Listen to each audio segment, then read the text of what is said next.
and gentlemen, it is our honor to present a powerful moment from Indian history. Our student Kushil will now recite the iconic speech delivered by Swami Vivekananda at World's Parliament of Religions in Chicago 1893. This speech, with its timeless message of universal brotherhood and religious harmony, continues to inspire us all. Please welcome Kushil onto the stage.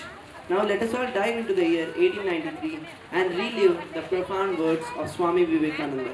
My dear sisters and brothers of America, మీరు దేశాల మతాల ప్రతినిధుల ఆధ్యాత్మిక భారజాల కెరటాలకు వేదికనిచ్చిన Chicago నగరమా, నీకు నా పరమ నమస్కారము.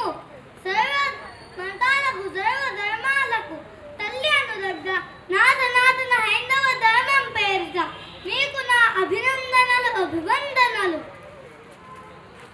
నా దేశం పుణ్యభూమి, పవిత్ర భూమి, ధర్మభూమి, కర్మభూమి, భారత భూమి. ఓ పక్క పరమతత్వ ఆలయాలను కొల్లగొడుతుంటే ఒక చేతితో క్షమించి మరో చేతితో హక్కున తీర్చుకున్న సహనశీల దేశం నాది అని తెలియజేయడానికి గర్విస్తున్నాను. తండ్రి మాట కోసం సమస్త రాజ్యాన్ని పరిత్యజించి 14 ఏళ్ళు వనవాసం చేసిన శ్రీరాముడిని కన్నా ధార్మిక దేశం నాది అని తెలియజేయడానికి గర్విస్తున్నాను. సత్యవాకుకు కట్టుబడి కాటి కాపరిగా మారి పశ్చాత్తాపం చెందిన చక్రవర్తి అయిన కౌశల్య దేశం నాది అని గర్విస్తున్నాను. నా దేశం గురించి, నా దేశం హైందవ ధర్మం గురించి ఏమన్నా చెప్పను అంటను చెప్పను.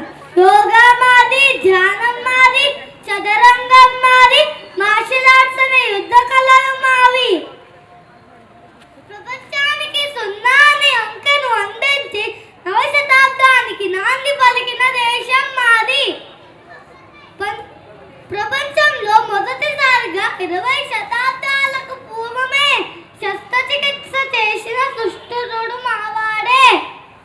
రైట్ బ్రదర్స్ కన్నా పూర్వమే పుష్పక విమానాన్ని ప్రతిపాదించిన భరద్వాజ మహర్షి మావాడే. న్యూటన్ కన్నా పూర్వమే గురుత్వాకర్షణ సిద్ధాంతాన్ని ప్రతిపాదించిన బ్రహ్మయుక్తుడు మావాడే. సూర్యుడు తిరుగుతలేడని భూమి సూర్యుడు చుట్టూ తిరుగుతుందని ప్రతిపాదించిన ఆర్యభట్ట మావాడే. జ్యోతిష్యం రచించిన వరహమీరుడు, అర్థశాస్త్రం రచించిన చాణక్యుడు చెప్పాలంటే మాకు ఉన్న చరిత్ర, దానికి ఉన్నది ఎంతో ఘనత. కాకపోతే మీరు సైంటిస్ట్ అన్నారు, మేము ఋషులు అన్నాము. అందుకనే మా జ్ఞానం పురాతనం, మా ధర్మం సనాతనం. జరిగింది, జరగబోయేది, పూర్వజన్మల దుష్కర్మల దుష్ఫలితం, సత్కర్మల సత్ఫలితం. ఇదే మా ధర్మ సిద్ధాంతం. మేము రాయిలో దేవుణ్ణి చూస్తాం, చెట్టులో దేవుణ్ణి చూస్తాం, ఆఖరికి విష సర్పాలలో కూడా దేవుణ్ణి చూసే విశాల భక్తి భావం మా సాంప్రదాయం. అసలు దేవుడు అంటే ఎవరు? ఎవరి ఆజ్ఞచే గాలి వీస్తుందో, ఎవరి కనుచూపులతో అగ్ని నడుస్తుందో, ఎవరు తలిస్తే మృత్యు ప్రాణాన్ని హరిస్తుందో ఆ అనంత శక్తియే దేవుడు. నీటిని కొందరు నీరు, పానీ, వాటర్ అన్నట్లే పేర్లు మారిన నీరు ఒక్కటే, దేవుడు ఒక్కడే. ఆ మార్గాలే వేరు, మతాలే వేరు. అసలు మతం అంటేనే మానవత్వం. వృక్షశాస్త్రం గురించి తెలియాలంటే వృక్షాన్ని గురించి చదివినట్లు, మతాన్ని గురించి తెలియాలంటే మానవత్వాన్ని చదువు. మతం మనశ్శాంతినివ్వాలి, లోక కళ్యాణానికి దారి తీయాలి. ఈ దేశంలో జాతీయ సమైక్యత వెల్లువిరియాలంటే ముందు పరమత సహనాన్ని పాటించాలి. ఓ మహాప్రబోధకులారా, విశ్వమానవ మతం అనే ప్రతిపాదనకై ఆలోచించండి, యోచన చేయండి. అది దేశాలకు అతీతమై, కాలాల అతీతమై ఒక బౌద్ధ మతంగా కాక, ఒక క్రైస్తవ మతంగా కాక,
1 వీక్లో నేర్చుకున్నాను.